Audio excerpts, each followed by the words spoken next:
자, 안녕하세요. 민법 기출 지문 OX. 자, 파란 책이죠. 민사특별법 104페이지 가담법 두 번째 시간입니다. 자, 104페이지 8번 보실까요? 갑은 을로부터 6천만 원 차용하면서 자기 소유 X 토지에 담보 가등기를 설정해 준 후 다시 병으로부터 4천만 원 차용하면서 X 토지에 저당권을 설정해 줬다. 이 그림입니다. 그래서 을 쪽에서 쳐다보면은 지금 을은 갑에게 6천만 원 대여하고 갑의 토지에 담보 목적으로 가등기를 잡았다. 그 다음에 병이 4천만 원 대여하고 후순위로 저당권을 잡았다. 이런 이야기입니다. 자, 그래서 을은 가등기 담보권자이면서 채권자가 되겠죠. 그죠? 자, 갑은 가등기 담보권 설정자이면서, 그죠? 채무자가 될 것입니다. 이렇게 채무자. 이 병이란 사람은 후순위 권리자다. 이렇게. 자, 1번의 변제기에 갑이 변제를 하지 않으면 을은 X 토지에 대해서 경매를 청구할 수 있고 이 경우 을의 가등기를 저당권으로 본다. 만약에 갑이 변제를 하지 않으면 이 을은 가등기 담보권을 실행합니다. 실행을 한다. 실행을 하는 방식은 두 가지입니다. 공적 처분 청산으로서 경매 신청으로 들어갈 수 있고 또는 귀속 청산으로 권리 취득으로 들어갈 수도 있습니다. 그러면 경매 신청으로 가면은 저당권으로 취급돼서 똑같이 취급됩니다. 그래서 가등기인 채로 저당권자처럼 경매를 신청할 수 있다. 그래서 1번은 맞네요. 자, 을은 채권자 을은 경매를 청구할 수 있고 이 경우 을의 가등기를 저당권으로 본다. 이번에 갑의 다른 채권자가 X 토지에 대해서 경매를 신청하는 경우에 을은 자기 채권을 병보다 우선하여 변제받을 권리가 있다. 자, 을하고 병이 누가 우선합니까? 을이 선순위고 요게 후순위입니다. 그죠? 요게 경매가 돼가지고 낙찰이 되면 을이 먼저 배당을 받고 그 다음에 병이 배당을 받습니다. 그래서 2번은 맞네요. 자, 3번의 병의 저당권 실행으로 X 토지가 저한테 낙찰, 매각이 됐다. 을의 담보 가등기는 소멸하지 않는다. 자, 병이라는 사람이 경매를 신청해서 이것이 낙찰이 돼 버렸어요. 낙찰. 자, 낙찰이 돼 버리면 이것은 그죠?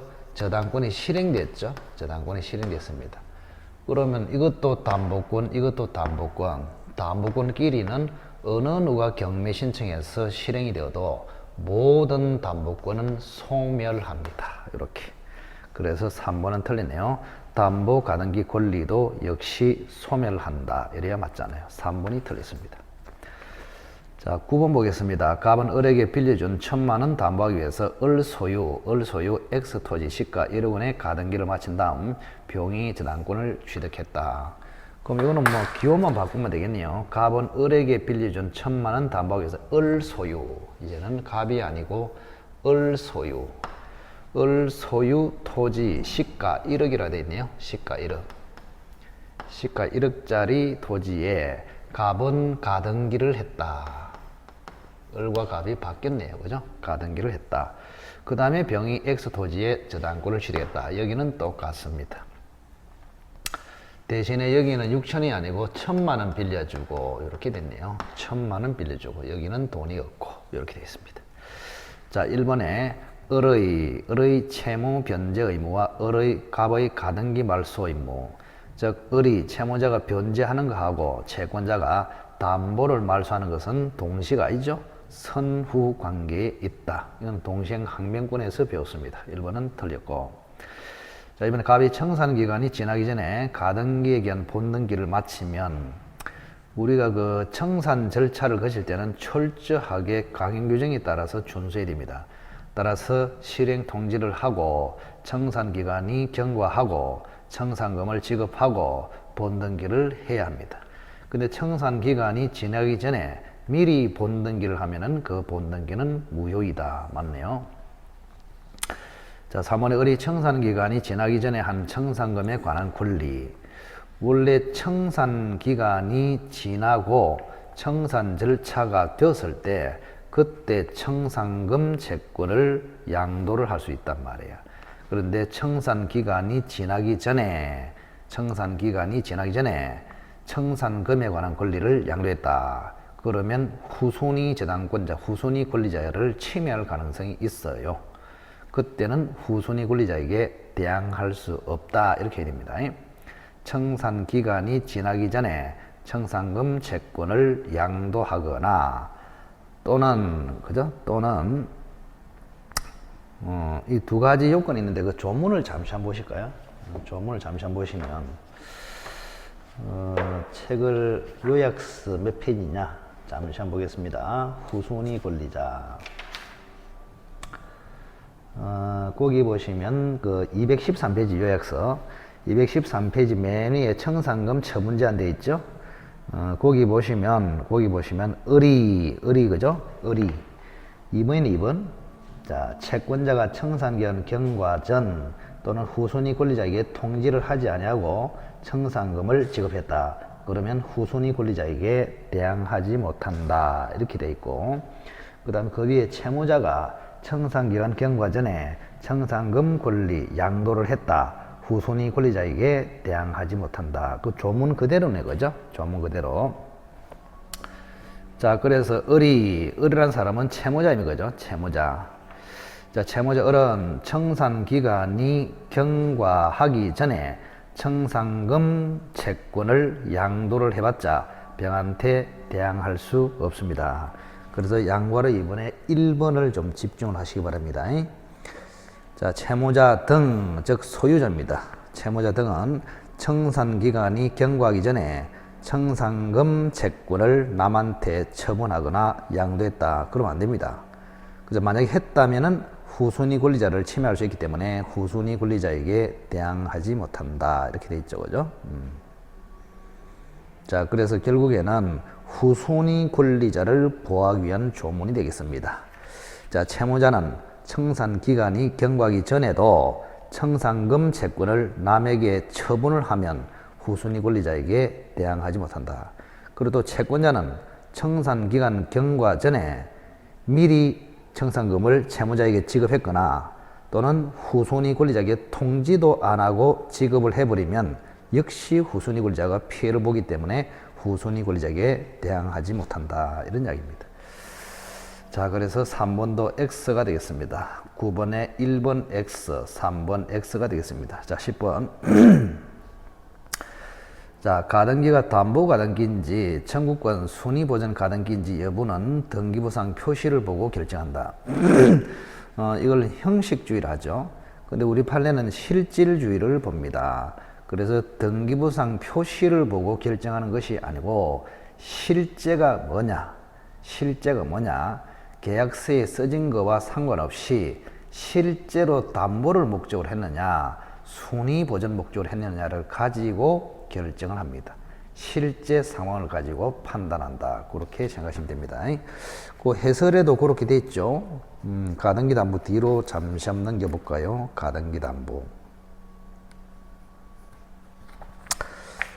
가등기 담보의 10번이 되겠습니다. 10번, 그죠? 10번. 자, 10번에 1번에 보시면 등기부상 표시나 등기 시에 주고받은 서류 종류에 따라서 형식적으로 결정할 것이 아니라 거래의 실질과 당사자 의사에 따라서 결정될 문제로 볼 것이다. 핵심이 등기부상 표시나 서류에 따라서 결정하는 것이 아니고 껍데기를 보고 판단하는 것이 아니고 거래의 실질과 당사자 의사에 따라서 결정한다. 그래서 결국 형식적으로 결정하는 것이 아니고 실질적으로 결정한다. 이렇게 생각하시면 되겠습니다. 자, 그래서 1번은 X가 되겠습니다. 10번에 2번. 채권자가 담보 실행을 통지함이 있어서 청산금이 없다고 인정되면 통지의 상대방에게 뜻을 통지 않아도 된다. 우리 보면은 청산금이 없더라도 없다는 취지를 통지하도록 하고 있습니다. 2번은 X입니다. 자, 3번의 청산금은 실행 통지 당시에 담보 목적 부동산의 가액에서 피담보 채권을 뺀 금액이며 그 부동산에 선순위 담보권이 있으면 피담보 채권에게 선순위 담보로 담보한 채권액을 포함시킨다. 맞습니다. 우리가 청산금을 계산할 때는 청산금 청산금을 계산할 때는 자, 목적물의 가액 빼기 그죠? 가등기 담보권자의 채권액 플러스 선순위 권리자의 채권액 이걸 뺀 나머지를 뭐요? 청산금이라 한다. 그래서 청산금을 계산할 때는 선순위 권리자의 채권액을 고려해서 제외시킵니다. 후순위 권리자의 채권액은 제외 대상이 아니에요. 그래서 목적물의 가액 빼기 가등기 담보권자 즉 당해 채권자의 청산금액 그죠? 당해 채권자의 채권액 플러스 선순위 권리자의 채권액을 뺀 나머지를 청산금이라 한다. 그래서 3번에 선순위 담보권이 있으면 피담보 채권액에 선순위 담보로 담보한 채권액을 포함시킨다. 그래서 요거를 피담보 채권액이라 합니다. 피담보 채권액. 이 두 개를 피담보 채권액이라 한다. 그래서 결론적으로 청산금은 목적물의 가액 빼기 피담보 채권액인데 이 피담보 채권액에는 가등기 담보권자의 채권액도 들어가고 선순위 권리자의 채권액도 들어간다. 그런 이야기입니다. 맞고 자 4번에 통지한 청산금액이 객관적으로 정확하게 계산된 액수와 맞지 않아요.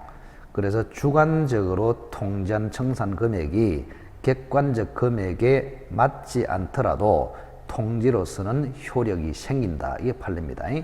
그래서 객관적으로 정확하게 평가를 안 해도 주관적으로 나름대로 청산금을 평가해도 통지로서 효력이 생긴다. 그래서 4번이 틀렸습니다. 자, 액수와 맞지 않더라도 채권자는 정확하게 계산된 금액을 다시 통지할 필요 없고 기존의 통지 효력이 그대로 발생합니다. 4번은 X. 5번에 채권자가 채무자에게 담보 실행을 통지하고 난 후부터는 과실수취권을 채권자에게 속한다. 과실수취. 자, 과실수취권은 원래 점유하는 자가 과실을 수취하거든요. 그러면 점유하는 자는 채무자가 주로 점유하잖아요. 그죠? 그래서 채무자가 과실수취권을 가지는데 다만 청산 절차가 완료되면은 채권자에게 귀속한다. 이게 판례입니다. 근데 5번을 잘 읽어보시면 채무자에게 통지를 하고 난 후부터 이렇게 돼 있잖아요. 그럼 통지만 하면 되는 것이 아니고 통지도 하고 2개월이 지나고 청산금 지급하고 이래야 완료되잖아요. 단순히 통지만 해가지고는 청산 절차가 완료되지 않았습니다. 따라서 과실수취권은 여전히 채무자, 설정자, 점유자에게 귀속한다. 이래 맞잖아요. 그래서 5번도 X가 되겠습니다. 가등기 담보 5번도 X가 되겠습니다.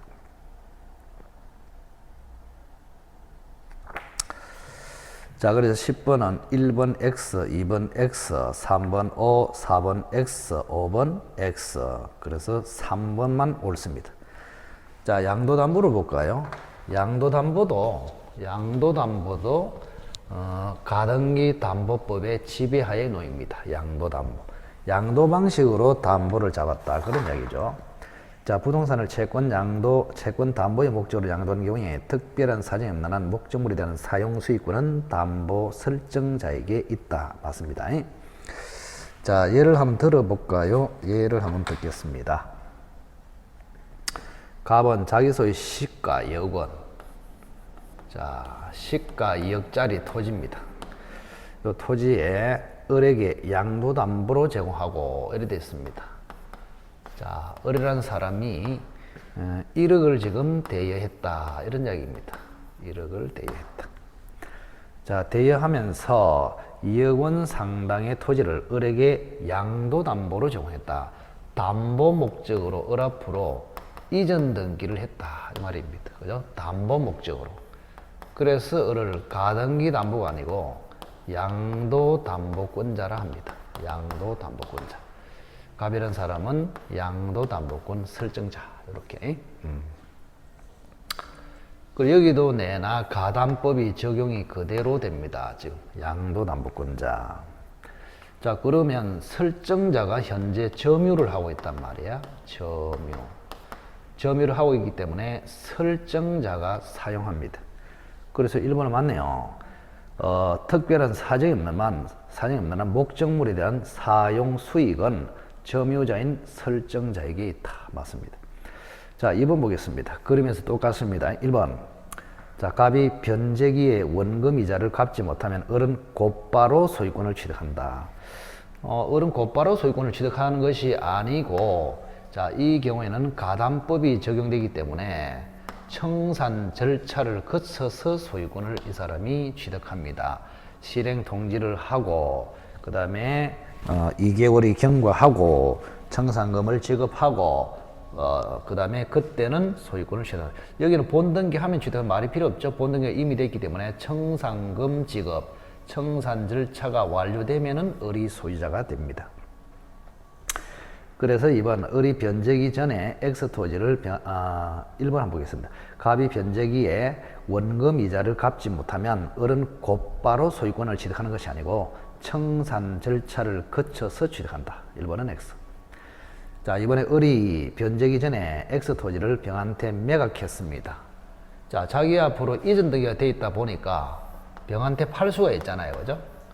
그래서 병한테 팔아가지고 병 앞으로 지금 이전 등기가 돼버렸단 말이에요. 그래서 이 사람은 선이다. 이렇게 돼 있어. 그럼 우리 가담법을 보면은, 그죠? 선의의 제3자는 보호된다고 규정되어 있습니다. 그래서 이 사람은 보호됩니다. 자, 보세요.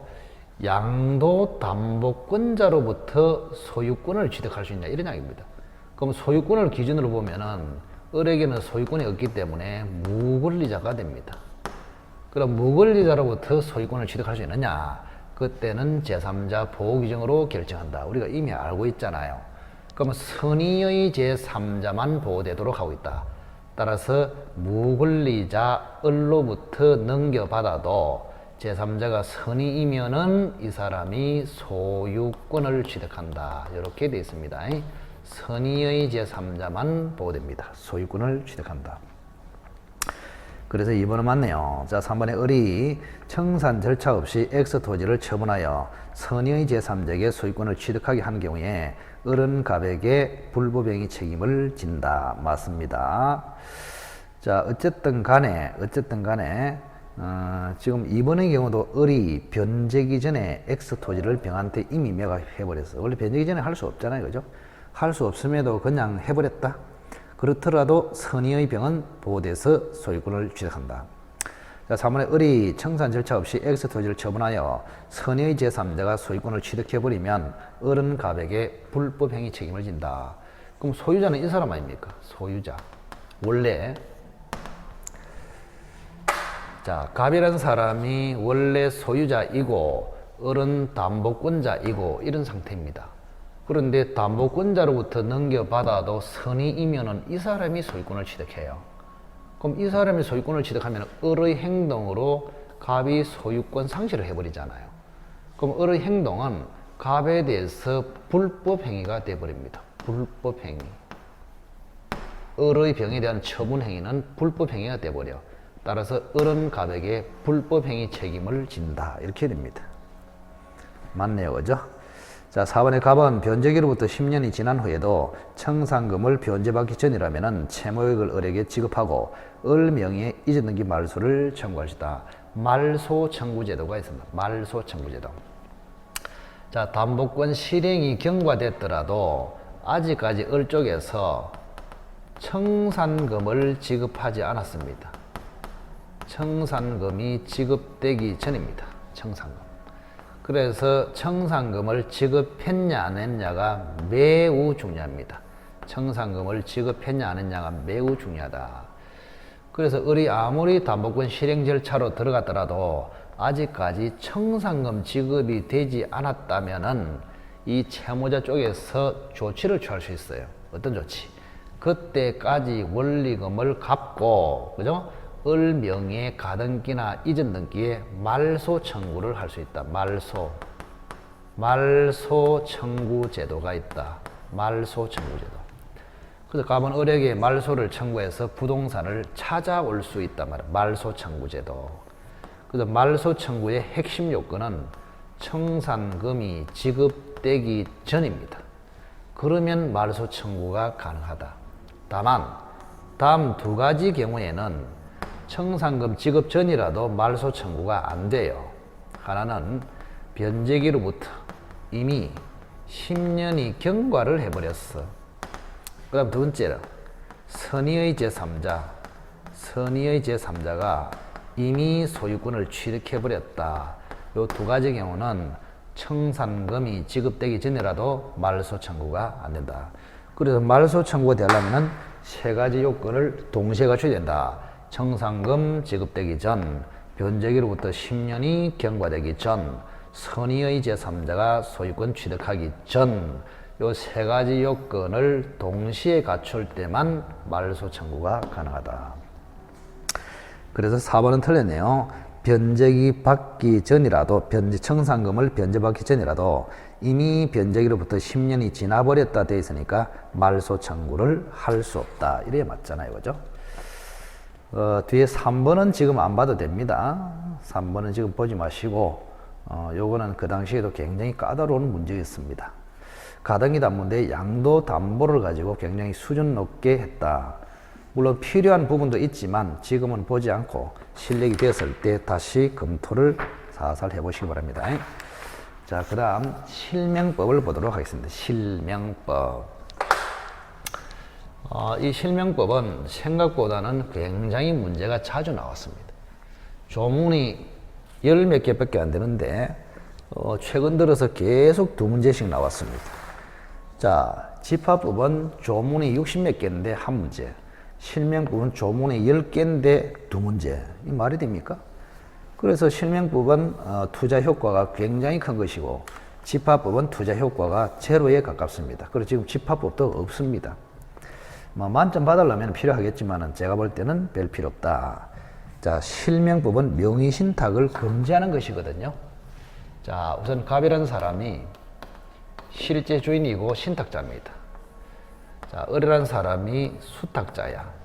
그래서 갑이라는 사람이 을에게 명의신탁 약정을 해가지고, 그죠? 등기 이전을 합니다. 등기 이전, 이렇게. 그래서 을 앞으로 이전 등기가 됐습니다. 이전 등기, 이렇게. 자, 갑은 신탁자, 을은 수탁자, 이렇게 됩니다. 그럼 명의신탁은 아무 소리가 없으면, 그죠? 금지됩니다. 금지. 명의신탁은 금지된다. 그 금지되는 조문이 4조에 있습니다. 4조. 근데 예외적으로 허용되는 경우가 있습니다. 허용. 자, 허용되는 경우는 두 가지로 나누겠죠? 첫째는 명의신탁에 해당되지 않습니다. 명의신탁 개념에 안 들어가기 때문에 허용되는 게 세 가지가 있습니다. 세 가지. 하나는 가등기 담보, 양도 담보. 하나는 상호 명의신탁. 하나는 신탁법상의, 자금법상의 신탁. 자, 다시 한번 가등기 담보, 양도 담보. 그 다음에 상호 명의신탁, 즉 구분 소유적 공유.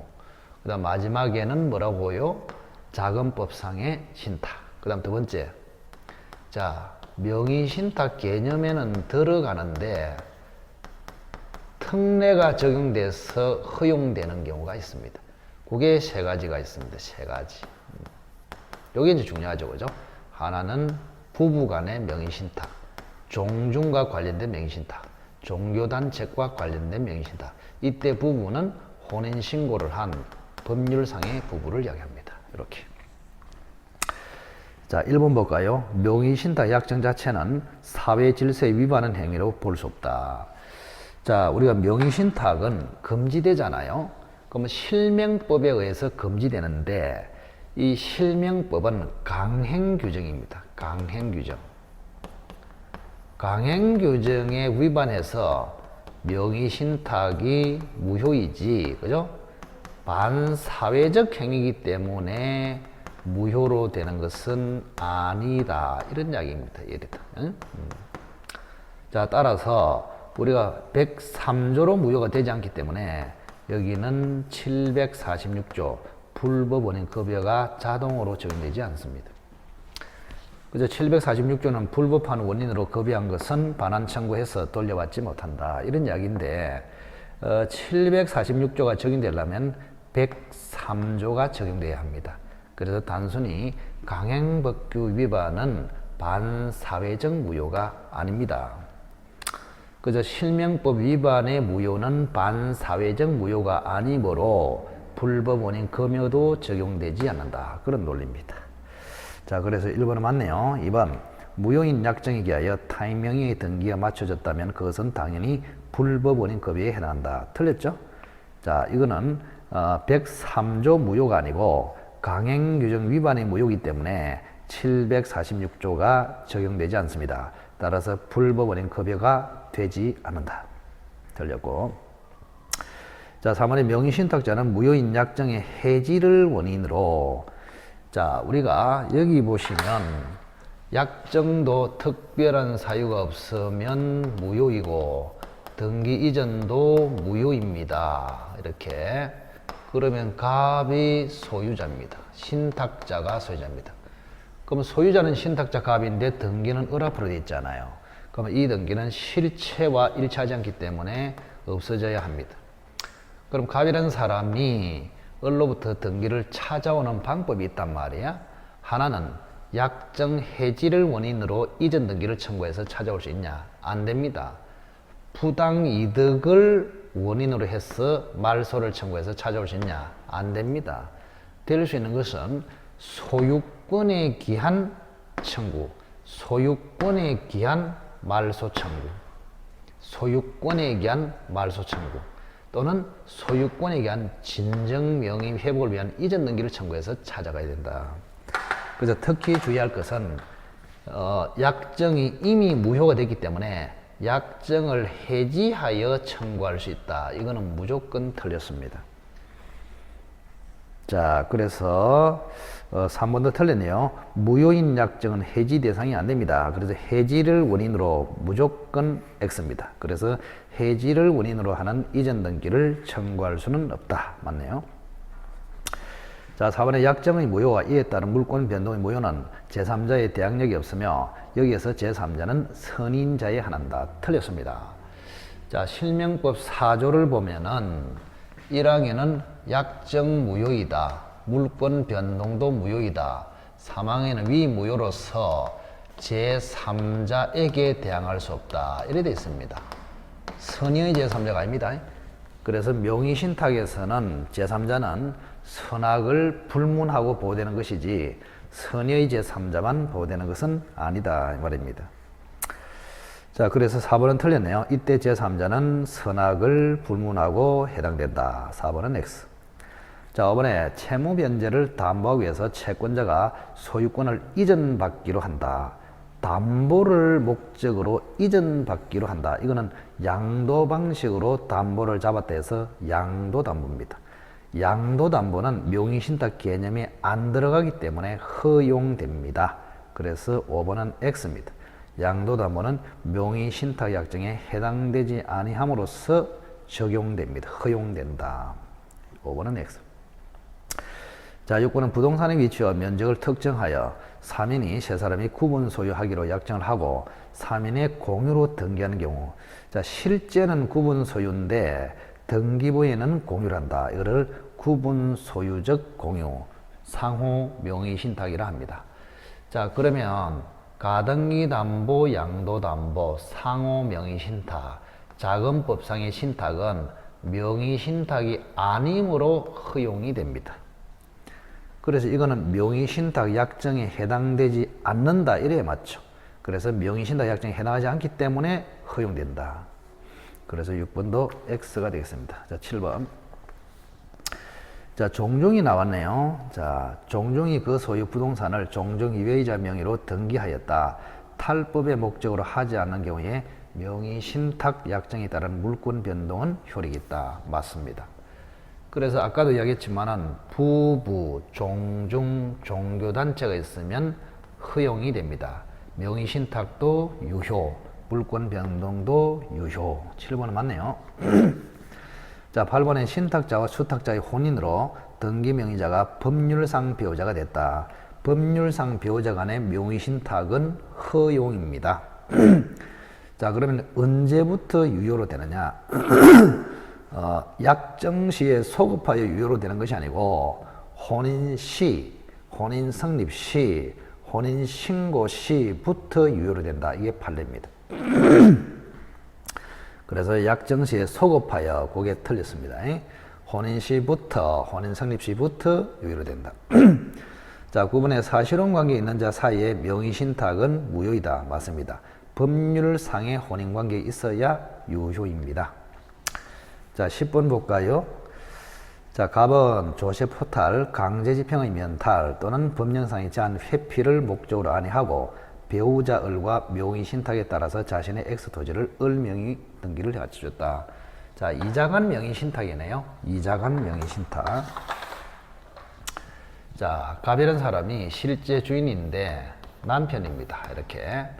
그런데 여편의 이름으로 등기를 해주겠다. 이 말입니다.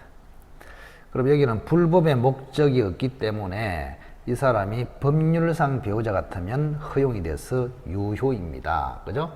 그래서 명의신탁 약정도 있을 것이고 등기 이전도 있을 것이고 그 다음에 을 앞으로 등기가 됐을 것이고 이런 관계입니다. 자, 배우자 을과 명의신탁에 따라서 자신의 토지를 을 명의로 이전 등기를 맞춰줬다. 자, 그러면 이거는 허용되잖아요. 허용. 자, 그래서 배우자 이 말을 쓰면은 우선은 법률상 혼인관계다. 이렇게 생각하시면 됩니다. 사실상 혼인관계에 있으면 배우자라는 말을 잘 안 써요. 그러면 혼인신고돼서 법률상 배우자이기 때문에 일단은 유효라고 보겠습니다. 허용이 되기 때문에 명의신탁 약정도 유효, 등기전도 유효 이렇습니다. 그러면 유효일 때는 어떻게 처리하느냐? 우리가 무효일 때는 사조를 가지고 처리하는데 금지시키는 사조로, 유효일 때는 어떻게 처리하냐? 요거는 판례 이론에 따라서 처리합니다. 자, 판례 이론이 뭐냐? 자, 대내적으로는 신탁자가 소유자이고 대외적으로는 수탁자가 소유자이다. 이걸 가지고 판합니다. 자, 대내적이란 말은 당사자끼리 그런 뜻이고 당사자끼리, 대외적이란 말은 제3자와 관련해서 그런 뜻입니다. 잘 이해하십시오. 자, 1번 볼까요? 을은 갑에 대해서 소유권을 주장할 수 없다. 자, 유효이고 유효이지만, 그죠? 조심해야 됩니다. 유효라고 해서 을이 소유자 그러면 안 돼. 지금 제3자가 없기 때문에 대내적입니다. 대내적인 경우는 무조건 신탁자가 법적으로 소유자가 됩니다. 그래서 을은 갑에 대해서 소유권을 주장할 수 없다. 맞네요, 그죠? 자, 이번에 보시면 갑이 X토지를 병한테 매매했습니다. 자, 갑은 소유자죠? 소유자로서 병한테 X토지를 매매했기 때문에 타인 권리 매매라고 할 수 없다. 맞네요. 자, 3번에 정의 X토지를 불법 점유합니다. 정의 X토지를 불법 점유를 해버려요. 불법. 제3자가 나타났습니다. 그러면 제3자가 나타나 버리면 제3자와 관련해서는 수탁자가 소유자입니다. 따라서 수탁자는 소유권에 의해서 방해 배제 청구를 직접 할 수 있고 신탁자는 소유자인 수탁자를 대위해서만 할 수 있다. 그래서 3번 정의 불법 점유하는 경우에 갑은 직접 정의에 대해서 소유물 반환 청구는 행사할 수 없고, 그죠? 제3자 정의에 대해서는 수탁자 을이 소유자이기 때문에 갑은 수탁자 을을 대위하여 정의에 대해서 반환 청구를 행사할 수 있다. 이래 맞습니다. 3번의 X네요. 자, 4번에 을로부터 X 토지를 매수한 병이 을의 갑이 된 배신 행위에 적극 가담한 경우에 을과 병 사이의 계약은 무효이다. 맞습니다. 자, 그래서 어쨌든 간에 만약에 을이라는 사람이 병한테 넘겨버렸어요. 이렇게 병한테. 제3자한테 넘겨버렸죠. 그럼 제3자한테 넘겨버리면 제3자는 선이든 악이든 무조건 소유권을 취득합니다. 이거는 사조 사망에 따라서 그런 것이 아니고, 자, 제3자와 관련해서는 수탁자가 소유자입니다. 그럼 수탁자의 소유자이기 때문에 권리자로부터 승계 취득을 합니다. 승계 취득할 때는 선악을 따지지 않고 당연히 소유권을 취득합니다. 근데 병이라도 소유권 취득이 안 되는 경우는 을의 배신에 대해서 병이라는 사람이 적극 가담을 해버렸어. 적극 가담. 그죠? 적극 가담을 해버리면 을과 병 사이의 거래 행위가 무효로 가기 때문에 그때는 병은 소유권 취득이 안 됩니다. 이렇게. 자, 4번 받고 5번. 병이 을과의 매매 계약에 따라서 X 토지에 대한 이전 등기를 마치는 경우에 특별한 사정이 없는 한 병이 소유권을 취득한다. 이 병이란 제3자죠, 그죠? 제3자. 그래서 제3자 병이 을과의 매매 계약에 따라서 X 토지에 대해서 이전 등기를 하면 병은 선악을 불문하고 무조건 소유권을 취득합니다. 맞습니다. 그렇게 정리를 하시기 바랍니다. 자, 그 다음에는 중간 생략형 명의신탁이 있네요. 중간 생략형 명의신탁. 자, 이것도 아주 중요한데 한번 정확하게 진단을 좀 하셔야 되겠습니다. 정확하게. 중간 생략형 명의신탁.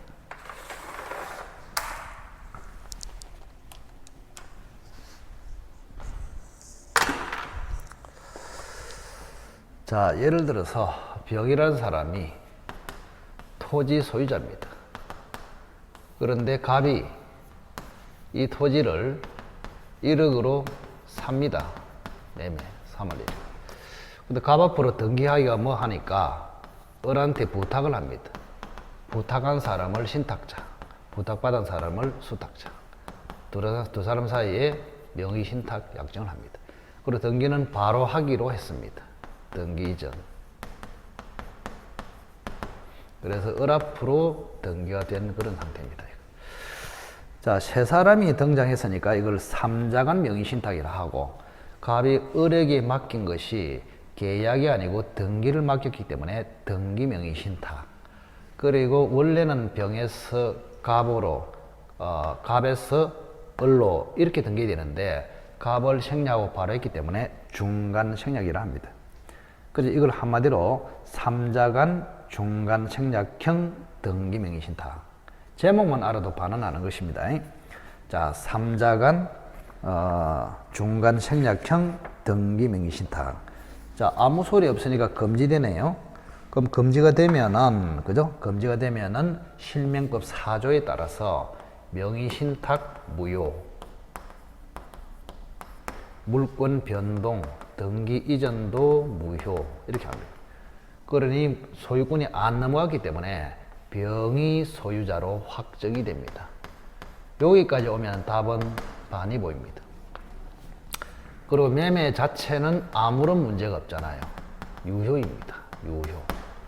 그래서 여전히 갑은 병한테 소유권 이전을 청구할 수 있고 병은 갑에게 1억에 대해서 대금을 청구할 수 있다 그랬습니다. 자, 1번에 보시면 갑과 을 사이의 명의신탁은 무효이다. 맞고, 2번에 을이 소유자다. 틀리네요. 병이 소유자다. 이렇게 맞잖아요. 자, 그 다음에 갑은 명의신탁 해지를 원인으로, 자, 명의신탁 약정이 무효이면은 해지 대상이 아니라 그랬죠. 그래서 갑은 해지를 원인으로 을에게 뭐를 청구할 수 있다. 무조건 틀렸습니다. 자, 갑은 부당이득을 고의로. 자, 지금 을이라는 사람은 등기는 돼 있지만 이득이 전혀 없잖아요. 왜? 등기 이전이 무효이므로 소유자가 병입니다. 그 소유자가 병이고 이 사람은 등기만 돼 있어. 그래서 을한테는 이득 자체가 없어요. 따라서 갑은 을에게 부당이득을 원인으로 이전 등기나 말소 등기를 청구할 수 없습니다. 그래서 결론적으로 갑은 을에게 해지를 원인으로도 안 되고 부당이득을 원인으로도 청구할 수 없다. 그래서 3, 4번은 X입니다. 5번에 병의 갑에 대한 소유권 이전 등기 의무는 소멸하였다. 자, 매매는 유효하기 때문에 병과 갑 사이의 권리 의무는 그대로 존속합니다. 그래서 5번은 X입니다. 자, 6번 병은 을에게 소유권 이전 등기의 말소를 청구할 수 없다. 자, 병은 소유자고 이 사람은 소유자가 아니죠? 그러면 실체와 보호하지 않기 때문에 말소 대상입니다. 자, 이 말소를 누가 청구할까? 원칙은 소유자가 청구를 합니다. 근데 소유자가 청구를 안 하면 갑은 병을 대위해서 청구를 합니다. 그래서 6번은 틀렸네요. 병은 소유자로서 을에게 말소를 청구할 수 있다 해야 됩니다. 자, 병은 진정명의 회복을 원인으로 을에게 이전 등기를 청구할 수 있다. 그래서 병이 을한테 청구하는 방식은 소유자로서 말소를 청구할 수 있고 말소 대신에 진정명의 회복을 원인으로 이전 등기를 청구해서 가져올 수도 있습니다. 그래서 6번은 틀렸고 7번은 맞고 이러네요. 자, 이 갑이라는 사람은 소유자가 아니기 때문에 직접 말소 청구를 못합니다.